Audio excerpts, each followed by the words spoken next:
Sa mga mommies and pregnant moms dyan, be careful talaga mi sa paggamit ng mga products, lalong-lalo na kung buntis tayo mi kasi nga, yung friend ko, nanganak the other day, tapos may natagpuan na something sa baby niya mi. Kaya yun nga, dapat talaga pumili tayo ng mga safe talaga mi, mga cruelty free, paraben free, no harmful chemicals, mga botanical yung mga ingredients. Kaya mi, wag na wag talaga kayong agad maniniwala sa mga ng mga pwede to sa kasi ako mismo di talaga ako palabili mi. Oo, as in may brand talaga ako. Ito, isa na to ha, Skin Mami. Itong tinted sunscreen nila sobrang ganda mi and pwedeng-pwede sa ating mga buntisan lactating, paraben free, cruelty free. Tapos ito mi, SPF 50 na siya.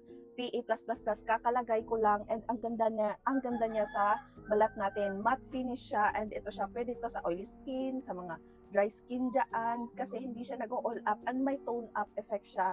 So ito mi, isa to sa trusted brand ko talaga itong Skin Mami kasi safe na safe siya para sa ating mga buntisan lactating. Kaya hindi talaga ako nagdadalawang isip na bumili sa kanila kasi nga safe for mommies talaga siya, may design talaga siya for design.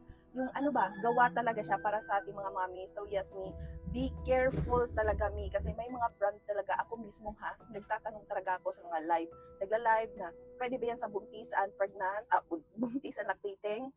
Tapos, kung hesitant pa rin ako, di talaga ako bumibili as in nagsi-search talaga ako kung pwede ba to, di ba to pwede, ganyan talaga ako very sigurista ako. So, ito masasabi ko tong, basta Skin Mommy napaka-trusted ko na talaga, oo, and sobrang ganda niya, and available pala to sa natural shade, tsaka fair ata yung isa, nakalimutan ko, but yes, sobrang ganda nito, and amoy baby tingnan niyo naman, oh. So, yun nga, be careful talaga.